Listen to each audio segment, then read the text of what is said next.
Hi, and welcome to our very first episode of Advisor Thoughts. My name's Travis Blum, and I'll be your host. Before we get into today's episode, I want to share why this show exists and why I'm so excited to bring you the first of three conversations we've already recorded.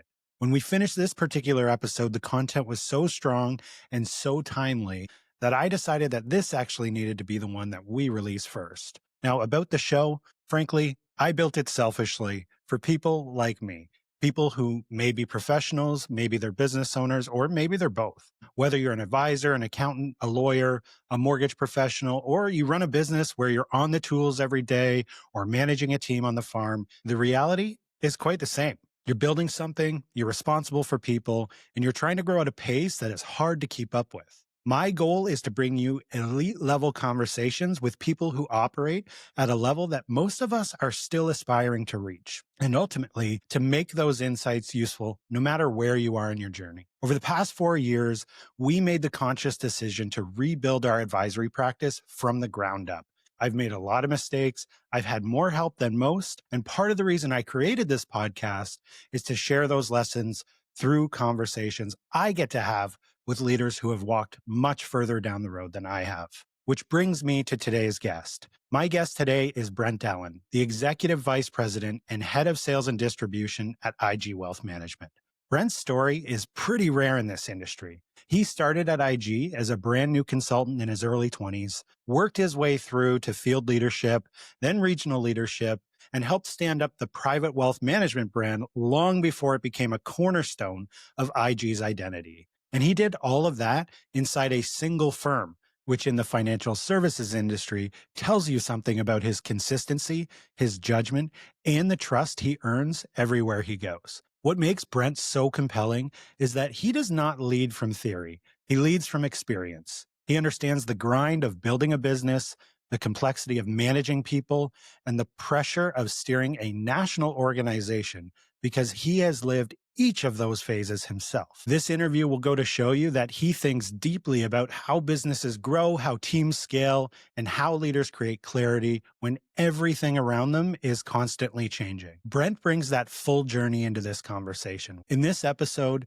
you'll hear Brent break down what Price's Law is and how it helps shape team structure, the equation of change, and how to use it to improve adoption in your business. He'll talk about simple ways to build strategic space in your calendar, even when your schedule feels impossible. You're going to hear us get into business planning, leadership design, and the future of professional advice. This conversation is packed, it's practical, and it's the perfect way to launch this series. Thanks for listening. Now we'll get to the show. All right, Brent. Well, welcome, and thank you so much for taking time to join me here for hopefully what needs to be a great discussion here today.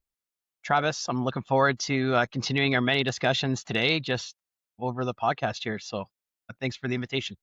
Awesome. I love it. So, listen, I know you've got a packed schedule today. You've got a board meeting later today. So let's jump right into it here. You know, with business planning season coming up, working on the business versus working in the business seems to always be a topic that comes up this time of year. Brent, one thing I've seen across nearly every successful advisor or business is that early on, growth is all about doing. So making calls, meeting people, working hard, and essentially just grinding. But it feels like there's a moment when all of that can just stop working or at least stop being effective. You can't outwork the complexity anymore. There's not enough hours in the day. Your business has just grown to the point where you can't do it all alone. And maybe it requires a bit of a redesign. I'm sure you've experienced that shift at least at some point in your career. What helped you move from pure effort to structure and really from doing to designing?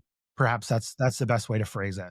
Yeah, for sure. I mean, perseverance, effort, motivation will take you a long way in this world as long as you just don't stop moving forward.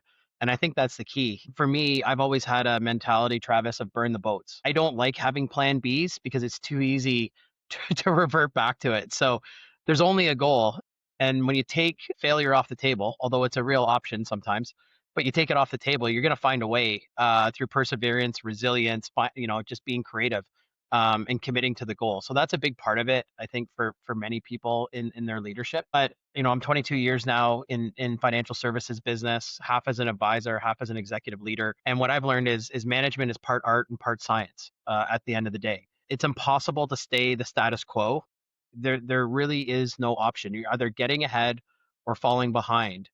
And that can happen at different times in your business stage depending on the environment around you, meaning the competitive environment, or the industry changes, or there's government changes and regulation, and you'll have to respond to it. And so you need to be nimble in your business in the way that you're planning for the best in the future, but have a strong team to react to the current if and when the circumstances change. And for me, that's really what has been the most beneficial is thinking about that common vision and strategy that's far enough out in the future that you can fully commit to it, but it's not so far away that you can explain away why you're not actually achieving those goals. So for me, having that at least 3 year plan up to 7 years, maybe five's the sweet spot, but somewhere between 3 to 7, where you set the vision in the future of where you want to be.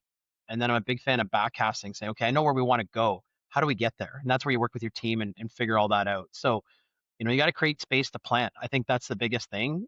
You can get pretty far just by doing and using inertia, but finding time to plan and be thoughtful about it is actually going to yield even greater results over time.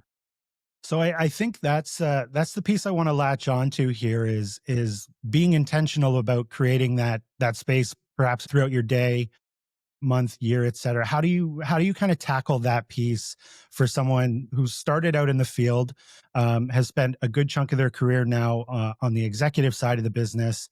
It's got to be tough. I know your schedule is always a challenge. But what are some strategies or techniques that work for you to be able to do that?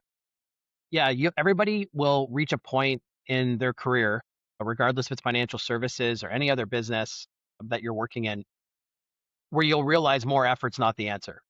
Like doing more is not going to allow you to get to where you need to go. And you need to think about how you do this differently. And for me, the exercise that I did is I mapped out all my one-on-one meetings I have with my team, all my committee meetings, estimate the number of emails you get per month, board meetings, project meetings, conferences, travel, all this.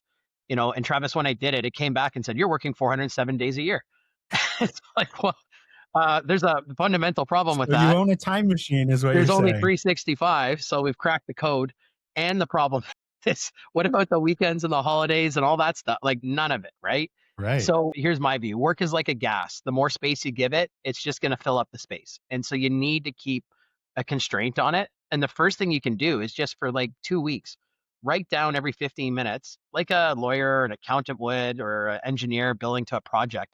What are you working on every 15 minutes? And you'll be amazed at the end of 1 to 2 weeks what you're spending your time on, because then you have to decide, well, what is my time worth in the role that I'm in? And if I'm doing things that aren't worth that dollar value of time, I should be delegating it away, or maybe hiring someone or subcontracting that work out, or not taking that work on.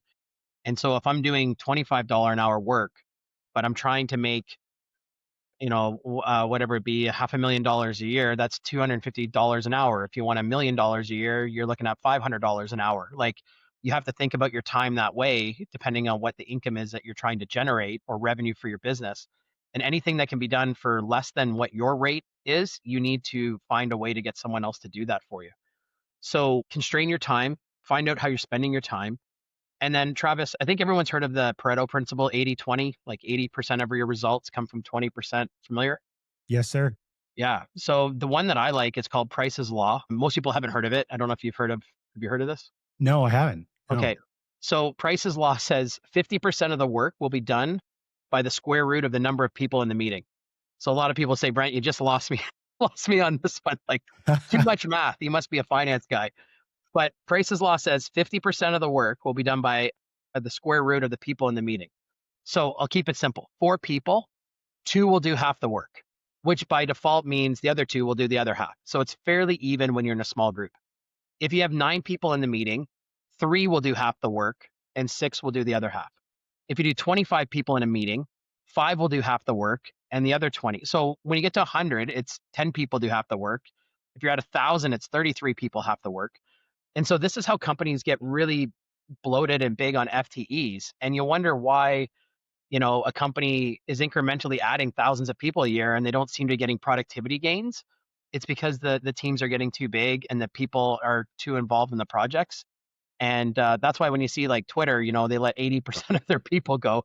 It's because of this rule that you actually maybe don't need as many people as you think you do. So I bring this up only to say, like, I believe in the power of small teams with an aligned purpose. Like, you definitely need input from those that need to be informed in your decision, but to actually get the work done, keep the team small. Like, two pizza rule. Everybody on your team that you're working on a project, you should be able to field with two pizzas.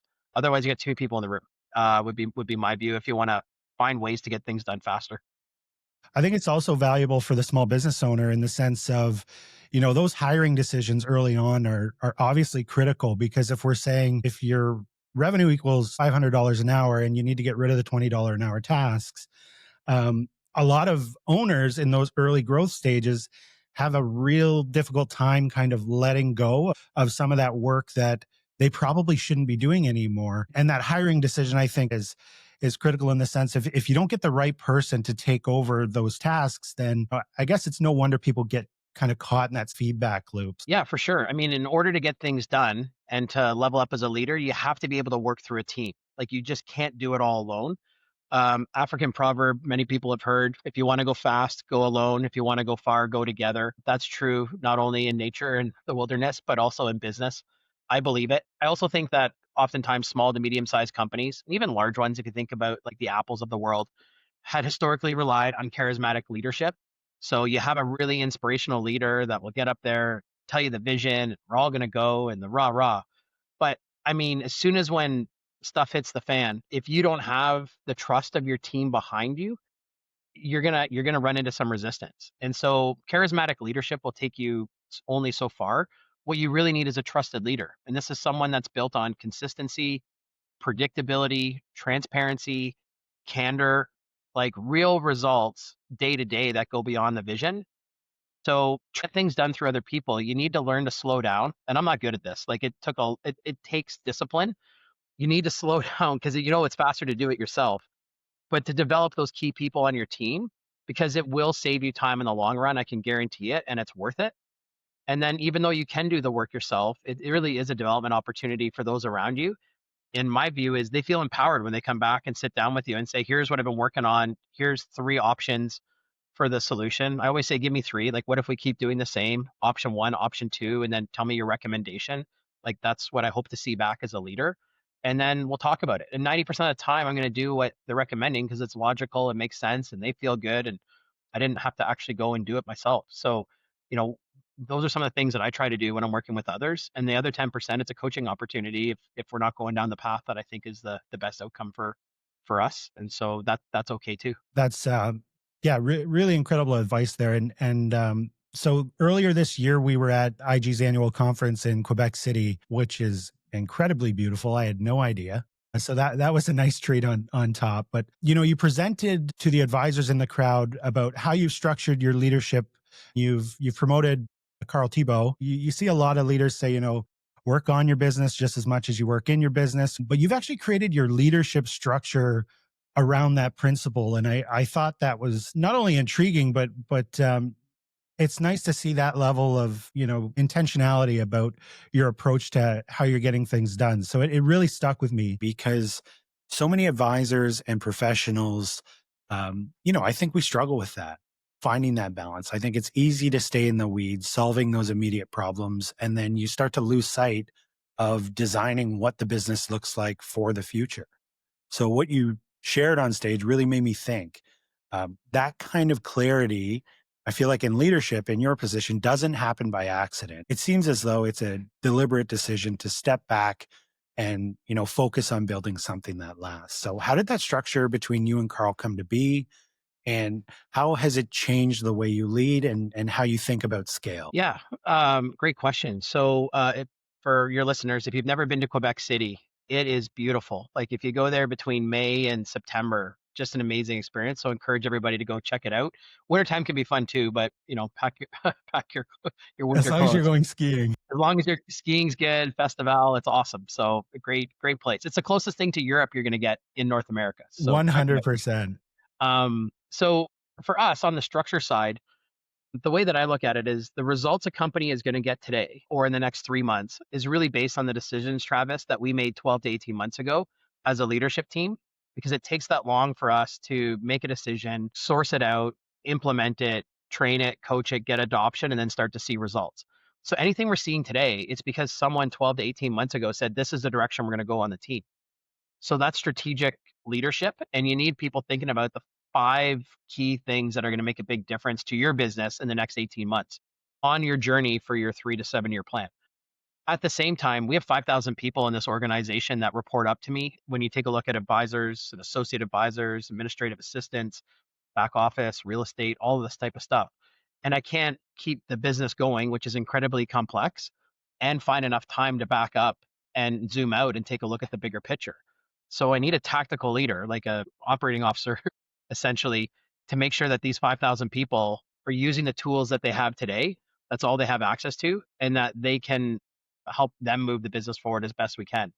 And so we've got a tactical senior vice president as a leader of our field organization in Carl that you mentioned. And then for me, I'm trying to be more strategic and intentional with my time so that as I'm getting feedback from advisors and clients and the industry, we can put this all together and keep our strategy, like I said, 12 to 18 months ahead and adapting for next year. So for us, we have a small leadership structure, like I just mentioned, a small group working on these business projects, strategic. Then we have a much larger team that is focused on running the day-to-day business with Carl and our 5,000, maximizing our results given our current resources. And Travis, like for an analogy for Carl, Carl can be strategic, but at the same time, it really is meant to be focused tactically on everything that he has today is only the tools he has. So it's kind of like the Apollo 13 movie, if you've ever seen it or know the story. It's like, hey, we got a problem, too much carbon dioxide in the limb, and we have 2 hours to solve the problem. And the NASA engineers in the movie go drop everything on the table that's inside the spacecraft, and that's it. They're like, we got to solve the problem, and these are the only tools that we have. So Carl works inside the constraint of these are the tools we have today. I can't do anything else. And so, how do we get the most out of what our resources are? And if they're missing something, let me know. And then we're going to go work on it while they continue to run the business. So, that's the theory behind it. So when it's identified that something's missing or perhaps there's a gap or something like that, what does that relationship look like? Like what does the process for evaluation look like? How do you weigh what is, urgent and important versus, Yeah, not. for sure. Yeah. So, prioritization is always a challenge. I think you want to go and really diagnose what the problem is as quickly as you can to get to the root cause. I think one of the biggest challenges I see in business is leadership just throws people at the problem. We're not answering the phones fast enough. So we need to hire 20 more people for our contact center. Oh, our accounts payables are out of standard and now we're not meeting our payment terms and we're getting charged interest. We need more people at the problem. No, the question should be why are calls coming into the contact center in the first place? What types of calls are coming in? Can we use technology? Can we use chat? Can we use AI? Can we re-engineer the process to not have those calls because we've streamlined it? And so my recommendation before you get to the solution is find out what the root cause of the problem is and make sure you ask the question, how do we solve for that versus just throwing people at the problem? Now, you might come out and say the only option is people, or it's people for a short period of time until 6 months when we can put the new solution in, and then that will go away. So we want to get things better now instead of waiting. That's fine too, as long as you're thoughtful about it and purposeful, so you don't get yourself caught up in just trying to cover up the what I call it the band-aid of the situation where you're not actually solving the real problem, you're just treating the symptoms because eventually that's not going to be sustainable. And then you have to decide, is it a technology problem? Is it a process problem? Is it a training gap? Is it something you don't even need to be doing anymore? Like ask that question. Why do we do it this way is a good question for a leader. Or who owns this? And then say nothing. I've had that in a meeting. Like who owns forms? Everyone's looking at each other.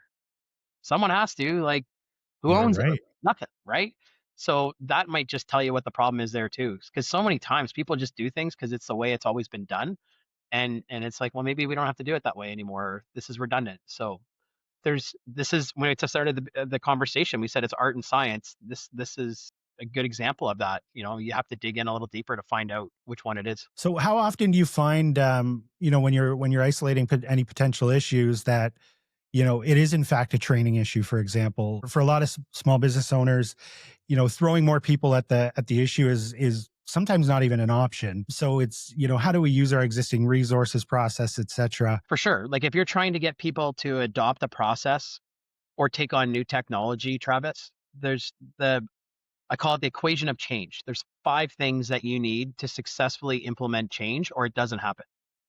You need a vision, You need the skills, you need the incentive, you need the resources, and you need the action plan. So if you don't have any one of those, something bad happens. For example, if people don't understand the vision, but you train them, they're getting paid for it, they have the resources to be successful in the action plan, but they don't know why they're doing it, they end up confused. Like, what's the purpose of all this extra work?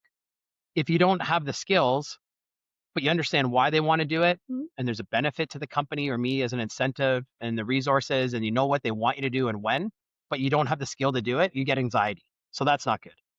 If you don't get the incentive to do it, you just get resistance. I know why you want it. I know how to do it, but what's in it for me? So they're out. So resistance is an issue. If you don't have the resources, people are frustrated. I want to do good work, but I can't get it done. So because I don't have the resource, I'm frustrated. And then the final one is the action plan, which means we have the vision, you have the skills, you have the incentive and the resources, but because there's no plan, you end up with what I call a false start.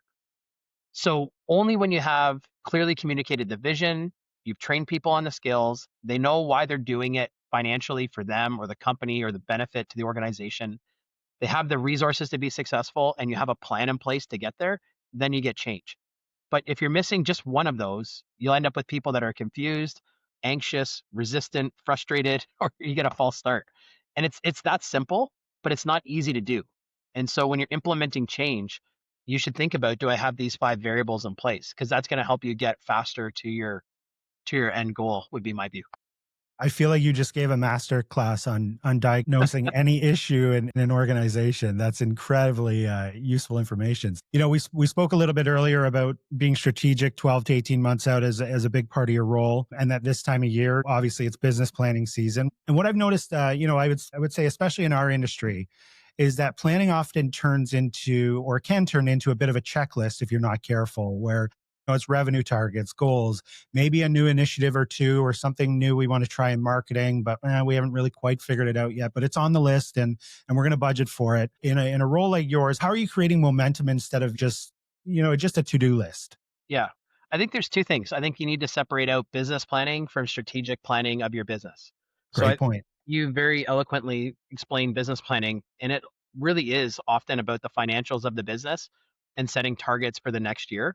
And that can be fine. It's important. They say if you write just by writing down your goals, you're like 42% more likely to get them, I think is the stats that's Something like often that. is what's there. So it doesn't really matter what the number I is. write them down every month. You're just more likely to get there, right? If because you know you're aligning on your plan. And so I think we talk about both business planning. You got to start early. Like, don't, this is not a December 15th thing that you start putting in play for January 1st. Your business plan should really start in September, would be my view. And it's a process you go through with the key people on your team. Because how you finish this year will be how you start your next. And you're like, that's not profound. I get it. Momentum is a big thing, but you want to carry that into your new fiscal year. Big part of business planning is actually just an honest review of your current year's results. Like, what did you achieve? Did you get the goals that you said you were going to do last year at this time? If you didn't, when could you have known that you were off track, and what would you have done differently to change course sooner to help you get closer to the results? If you're truly setting stretch goals for the organization, you shouldn't hit 100% of them. I'd rather get to 95% or 90% of a stretch goal than we're going to go at 5% a year and always get 100%. And like that, you're going to get farther by pushing yourself to be a company that you're not today, which I think is beneficial. But start with an honest review of your current year's results before you put next year's down. And then you have to have a plan, write it down as we talked about. Two things though. One, don't boil the ocean. So you're going to want to add new stuff in always. It's a good hygiene to say, what do we keep doing? What do we start doing? What do we stop doing? Because you're starting something new. Ideally, you're stopping something for capacity purposes, but oftentimes you're adding more than you're taking away. So try not to have more than five key priorities or projects at a time, because otherwise it just becomes really hard to focus, would be my view on that one. So you talked a little bit about stretch goals, and I think that's something I want to focus on. Actually, the way we do stretch goals in our business is, we'll set our annual target of what we need to accomplish over a 12-month period. And then because we also run a division business, we actually condense whatever that goal is down to an 11-month marker, which essentially makes sure that we're ahead of, our individual practice plan throughout the year. But what are some other ways to employ stretch goals if perhaps you are just focused on one thing as a business. Yeah. The biggest thing on stretch goals is people overestimate what they can accomplish in 1 year, but you underestimate what you can accomplish in 3. And so when you're looking at things quarter by quarter, month by month, you'll end up with volatility. But if you zoom out, you see the long term trend. And I think just pick any financial market. If you're in Canada, the TSX. If you're in the US, the S&P 500. And if you zoom in on a year, you're going to see immense volatility. Zoom out to a 50-year view, and it's going to look like it's up and to the right. And it's a little choppy, but you very clearly see the direction of what the business is. And so when you're putting your plan together, have the 12-month goals because that's how you have accountability and it's an early warning sign if things are going south. But have that 3-year plan to you at a minimum that you're just working that plan regardless of the volatility that comes with businesses or interruptions along the day. And if you set a stretch goal, like we've set one here at our firm to double over the next 5 years, it's a difficult goal organically to grow that way without an acquisition. And it's so much so that we know we will have to become a different company than we are today to be able to achieve it because just the momentum we currently have and even doubling our current volume is not going to get us there. So all of a sudden, the management team, the leadership team, they have to think differently. We have to be more creative in our approaches. And even if we only get to 90% or 85% of that stretch goal, Travis, we're going to be so much further ahead than if we took the safe route, which was the slow and steady type approach to it. But to set a really good stretch goal and to make it meaningful, this is where the strategic planning comes in. And if I could just talk a little about this, because I don't think enough businesses spend enough time on the strategic plan, they spend all the time on the business plan. Please do. And Yeah. so on a strategic plan, this is what's going to make your business resilient. And you really just have to follow the frameworks that you would have learned in a business school. And the good news is, if you never went to business school, it's all free on the internet now. So the biggest mistake people make is they don't spend time doing an external analysis of their business and being really ruthless about all the factors that could impact them as a business owner. And you have to get really honest about the external environment to know how likely will your business and how profitable and what are the growth prospects in the future for the industry you're in. So the different frameworks, you've heard of the pestle framework, which is what's going on politically, economically, socially, technologically, environmentally, and legal. Porter from Harvard Business School has his 5 forces. So you have competitive rivalries with people already in the business. You have new people that want to come in for new entrants. You have substitute products that could show up that could really put pressure on your core products. And then you have buyer power and you have supplier power. How's that going to impact your business? So before you even talk about what you want to do, if you don't understand what's happening outside, then you're likely not to be successful. And then from there, you'd look inside and say, okay, do your SWOT analysis. What are our strengths and weaknesses and opportunities and threats to our company internally or my practice? And then you have to define what segment you're in.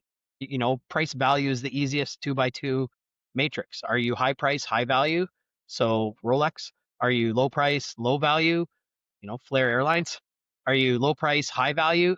Toyota cars on a relative basis, perhaps. I don't think there's anyone out there that is high price, low value. That typically doesn't last as a segment. It's a recipe for Yeah, failure, yeah. typically. You know what? Good luck on that one. But maybe some of the ticket resellers are found that niche because it's very difficult to compete against them on the StubHubs and things of the world. But that whole Jay's thing, fans will attest to that. oh, it's painful. But yeah, and then the last thing is you got to develop a financial model and then run your sensitivity through it. Like what happens if these things change? So, th- you know, that's my thought is business planning is important, but if you should do a strategic plan every 2 or 3 years in your business and find like 2, 3 days, get out of the office, clear your calendar, no interruptions, bring some people in from outside to look at your business as well. All those things make a difference. That's really valuable because I think even when we look at how, the average business plans, they'll do the SWOT analysis and they'll take the threats component, and that's really, what they feel is their competition analysis. And that's usually where it stops. So I think, a couple of the points you made there are really good tools. All right. Sorry for the interruption, but real quick, did you know that the average business owner will spend nearly 80,000 hours building their business and on average, less than 10 hours getting it ready for sale? No wonder most owners leave money on the table. That's why we're giving business owners access to a tool called Interval. It's a platform that helps us analyze your financials and turn them into a clear, credible picture of what your company may be worth. You get a valuation range, a saleability score, and insight into the factors that are strengthening or weakening your enterprise value. Most owners don't know their number. That number determines every option you'll have down the road. If you're interested, use the link in the show notes to connect with us. We'll run you through your own interval assessment for free and help you understand the value that you've spent a lifetime building. You've built it with intention. Let's value it with intention. Now, back to the show. One thing I really have respected about IG is that innovation really only matters if it's adopted. ROI doesn't matter until you've kind of achieved return on adoption, because until people truly use the tools effectively, the value is really not there as much. So when you're evaluating new systems or platforms, or even partnerships, what tells you that they're actually adding value? Yeah, my view is this: there's a big difference between project management and change management, Travis, and you really need to understand the difference of the two. Project management's about getting things done. So you're sitting down with somebody and you're saying, "What do I want to build?" Well, we need to put this new technology program in place, and we'd like to do it in the next 90 days, and we want it live by 3 months from now in the future. Great. So then the team builds out, what are we currently doing today? What's the technology, legal contracts? You test it, you maybe pilot it a little bit, and then you fully implement it.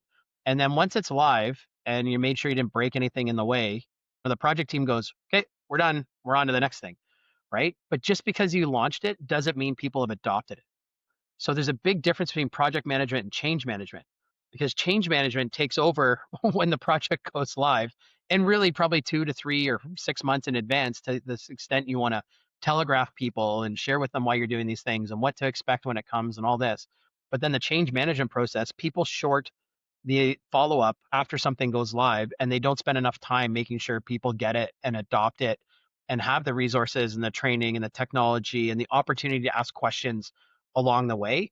And the good news is most of this you can measure. You can measure utilization, you can measure logins, you can measure error rates, you can measure a lot of the stuff to see if you're actually getting to where you need to go.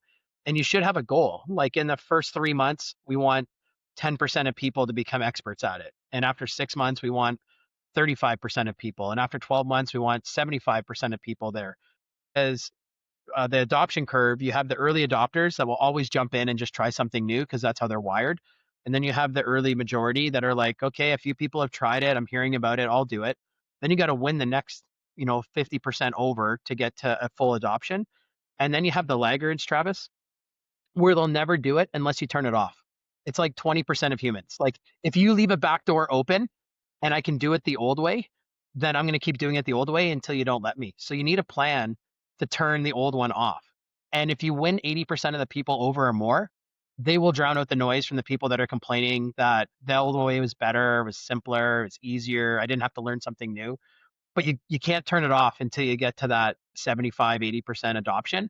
And then you've earned the right to decommission the old one, and then they're forced to adopt. So that's the way I always looked at it, is you need that plan and that glide path and measure your goals and be realistic about it, that it is a process, and then use the people that are using it to tell the other people. So if I get on a podcast internally and say, this is the best thing and this is why we're doing it and we found it, everyone's like, sure, just another head office executive person telling us what we need to do. But if I get a colleague of theirs, a peer group that says, you got to try this, and here's the difference it's making, and here's how I'm saving an hour a day, and here's how my clients are better off, or my customers are happier, whatever business you're in, all of a sudden it's like you're not a prophet in your hometown because you're getting other people to make the sale for you. So that's another key piece. And you don't move off these projects too quickly until you're done. That's the key at the end. Don't have more than 3 to 5 of these going at once until you get to that mass adoption, and then you can move on to the next one. So you don't have to do one at a time, but you can't probably have more than 3 to 5. Otherwise, people just, their brain gets too full and they get paralyzed and say, I don't know what to do next. There's too much change. Great points. We often hear Damon, our CEO, talk about landing the planes and making sure is the focus on that constant evolution, the investment in tech, advisor support, because we know if those things are really, really strong, then what we're able to provide to our clients, that output is also going to be really strong. As the adage goes, garbage in equals garbage out. And I think that can be a risk if they're not constantly evolving. For any small business owner, those that you're partnering with, if they're not keeping up with the times, then is it lagging your business behind? So Brent, when you think about the next few years, What do you think clients are going to expect from their advisors, given all of the innovation and AI that we're seeing kind of transform the industry as a whole now? Yeah, I think you can only look out maybe 3 to 5 years in this case, 'cause I I would look at this, agree. Travis, like, this is like the internet coming on when I was coming out of high school when the internet became more, readily available through dial-up services in your home, and there wasn't even high speed until I was in university, and so I just think back 25 years, how much education has changed in universities and all of that versus how we did it, and that's just a relatively short period of time in human history. It's 25 years, so I think that AI and large language models, machine learning, all of the robotic process automation, all these things that they can do is going to change things profoundly the same way that the internet changed, the way that our environment changed over time. And no one could have anticipated e-commerce getting to where it is today, or e-banking and cryptocurrencies and all these things that have evolved out of something like the internet being introduced. So I think it's a good thing, is my view here first. And I agree that it's human with technology is probably going to be the best outcome in the future, but it will change the way that people's jobs are in the future and evolve, and businesses and sectors will have to change. My view on this is similar to yours about generalization versus specialization. I think there's complex questions that need to be answered, and there's complicated questions that need to be answered. Complex questions, for me, computers can solve these. So it could be a complex question, but the answers are logical. The rules that it's going to follow are governed by the rules of the universe or physics or whatever. And you should be able to get to an answer that you can defend and is credible at a lot faster rate than any human could do it at the end of the day. But this for me is like routine activities are at risk, generalized advice is at risk. So things like basic asset management, for example, could see pressure with, artificial intelligence, portfolio management type companies in the future, but it's not personalized. It's generalizations at the end of the day. For me, and where we add value as financial professionals, or if you're an accountant or a lawyer or other businesses, is solving complicated problems. And the word complicated, the big difference means it involves people, because people are not logical, they're unpredictable, they have different motivations, sometimes, usually for the good, but not always, sometimes for the bad. And even if people know the answers for the things that they have, they need someone often to push them to actually do it, right? And every situation can be unique. Like, how do you take in all the personal factors? An example for financial planning, when of the million families that we serve, everyone's story is different depending on their family status and who they might have to care for and their incomes and blended families and illness and disease and jobs and everything. Like, it's just there's too many factors in play to be able to say, here's the answer. You can do a simple financial plan that's complex, but you're likely not to get to the same outcome if you don't have that trusted advisor or that steward, to get people to where they need to go. And then not just about the investment business, but I think the best example I can give that I've heard recently is with AI and humans, you're getting a better result. So, for example, in the medical community, when they use AI to assist in diagnosing cancers, like say on a mammogram, where a radiologist used to hold it up to the light and go, I see something here and I see something there, they got it right 75 to 85% of the time. Mhm. Well, AI just enhances that by an absolute 5%, which is massive. If you're getting it right 85% of the time, now it's 90. But the AI didn't increase the false positives either. It wasn't identifying things that wasn't cancer accidentally to offset it. And so if you can put the human with the AI, that cues a huge difference. And when you're using this type of technology, it saves the radiologist 44% of the time, is what you'll see if you go and Google it. And so for me, then what does that do for your healthcare system? How many more people that might have cancer that couldn't get in to see somebody can now? So not only are you getting better advice, you're getting better care, and then people will benefit from this. So whether it's the medical community or legal or accounting or financial planning, it doesn't matter. Any type of business, if you can leverage these digital tools with your human experience through specialization and true experience, I think you're gonna get a better outcome. So, great points. Maybe a two-pronged follow-up. So what do you think clients are going to value most in the future? Potentially something they might not even be asking for Yeah. today when it comes to professional advice. And when you consider the firms that advisors or other professionals work in conjunction with, I guess the same question applies. Like, what ways are, dealers going to need to be able to provide value down the road where, it's not even potentially a thought today? Yeah, Two things on this topic I would say. First, clients or Canadians, or Americans, wherever you live in the world, they're not going to judge you based on your financial services experience against another financial company's financial services experience. Most likely. My view, Travis, is they're going to judge you based on all their digital experiences. So, what's my IG experience, for example, versus how I order something off Amazon and I get to see the transparency of the transaction? What's my experience in booking an Uber? What's my experience in getting food delivered through Skip the Dishes and Uber Eats, whatever you're using? Like all of these digital journeys today that provide convenience of it's there when I want it there. I have transparency into the process. I know who's working on something. Like, Domino's Pizza, it tells you this is so and so working on your pizza right now. Debatable whether it's real or not, but at the end of the day, like you're getting a sense of that personalization, you Patrick know? works And hard, so Brent. for me, I think you need to be, it could be, as long as, but you get to see, like, if they're driving the car, you can watch it on the map. Like, that's the level. So think of that in our business, like an account opening, for example. Like, they'd want to see the transparency of I can open the account whenever I want, with or without your help. I'm able to put a transfer in. Once I do it, I want to know that it went to the other company. I want to know that they received it. I want to know that the money's now in transit back to IG, and I want to know when it landed here and when it finally get invested. And you should see those steps along the way. The same way you can see your pizza getting made or your order being delivered, taken, created, picked up, and delivered. That's how you have to think about customer service and client experience moving forward. So this is a good example where you have to zoom out. And when I talk about external factors, if you just get too focused on what can we do better in our online portal, yeah, there's 20 things I would add to it today: credit scores, open banking, aggregation, all these things that people will want to see in the future. Show me everything in one spot. But does that match up with the experiences they're having with everything else they do today? And if the companies that figure that out, that can be more similar to how people act with their phones today in the world, then I think they're going to be the ones that have the advantage in the future. Without a doubt, I think you hit the nail on the head. So, listen, Brent, we've covered a lot here so far: leadership, structure, adoption, the future of advice. But I always like to end with one simple question. If every business owner listening could take just one idea from your journey, one thing that would help them build a business that lasts, what should it be? Yeah, I'm going to go back to a couple comments I made earlier today, which is I think we all overestimate what we can accomplish in a year. So don't get discouraged if you don't quite get to your goals as you're going through planning season. But we do all underestimate what we can get done in 3 years when you look backwards and see how far we come. And so make sure you keep that perspective. And in order to do that, you need to build your 3 to 5 year plan. I'd recommend you commit to it and burn the boats. Like I said, don't have a backup plan. It's too easy to let yourself off the hook, and just be passionate about the journey.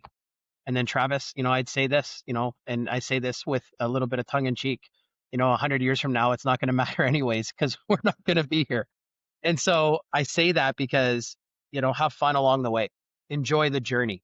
Be passionate about what you do because at the end of the day, know that you're making a difference for those today and your community and people around you, but don't take it so seriously that you forget to enjoy the fruits of your hard work and labor along the way, because it's those experiences that you'll have with your family and loved ones and things that you do in your community that will last multi generations far from where we're gone. So, with a little bit of levity, I always say 100 years from now, it's not going to matter anyway. So I don't get too upset about things when they go wrong because, you just have to zoom out a little bit.